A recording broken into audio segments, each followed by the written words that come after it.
The past, the present, and the future are all happening at once. The past hasn't vanished, and the future already exists. What you feel and think in the present can affect both your past and your future. Let me prove it. In July 2000, Dr. Leonard Leibovici at Rabin Medical Center in Israel conducted a retrospective, double-blind, randomized, controlled trial on remote retroactive intercessory prayer.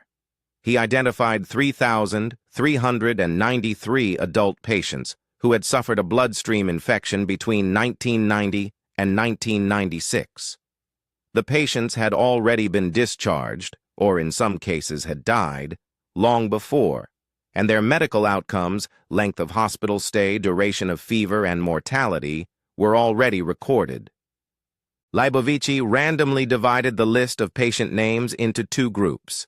A person was asked to offer a prayer for the well-being and full recovery of the patients in the first group. Unbeknownst to the person praying, they were praying for the patient's original infections that had occurred between 1990 and 1996. The second group received no prayer. After the prayer was completed, Leibovici reanalyzed the historical medical data. The results showed that patients in the prayer group had significantly shorter hospital stays and shorter fever durations during their past infection compared to the control group. There was no significant difference in mortality, but the prayed-for group had better results. What does this case show us? An intentional mental act, prayer, which is a form of focused thought and feeling or an example of mind-affecting matter, appears to have altered clinical outcomes that had already occurred years earlier. Let's consider a second real-life example. In 1985, long before he became a household name, comedian Jim Carrey wrote himself a check for $10 million for acting services rendered.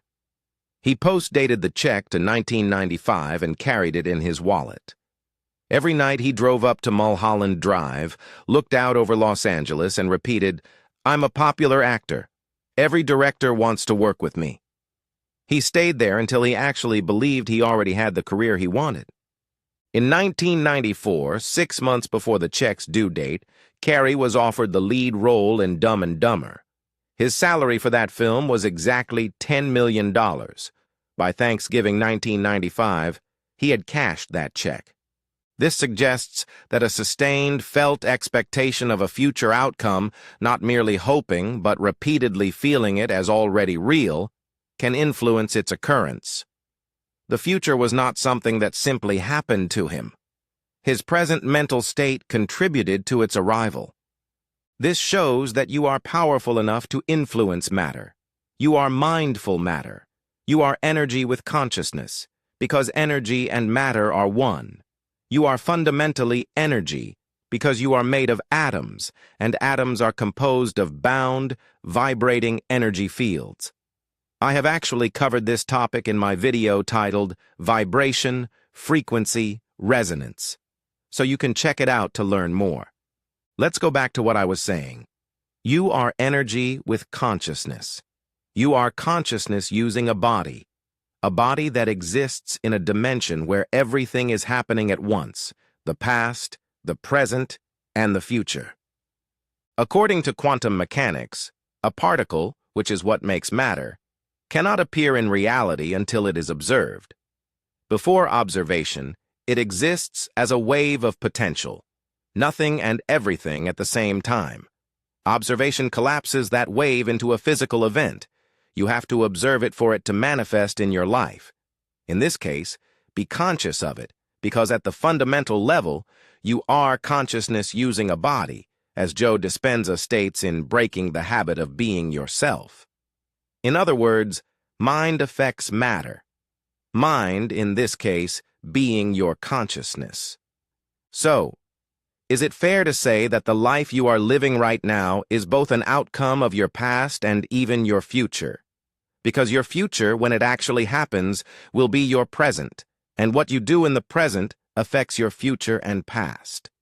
To sum up, what I am pointing to is that we need to try to be our ideal selves in the present, because it is actually affecting our pasts, which we are experiencing now, and it is also affecting our futures, which we are also experiencing right now. But importantly, the basic idea is that we need to observe the desired version of ourselves and feel it deeply, so our future selves, if not our past selves, can experience it too. Whew, that was quite something. Thank you for watching.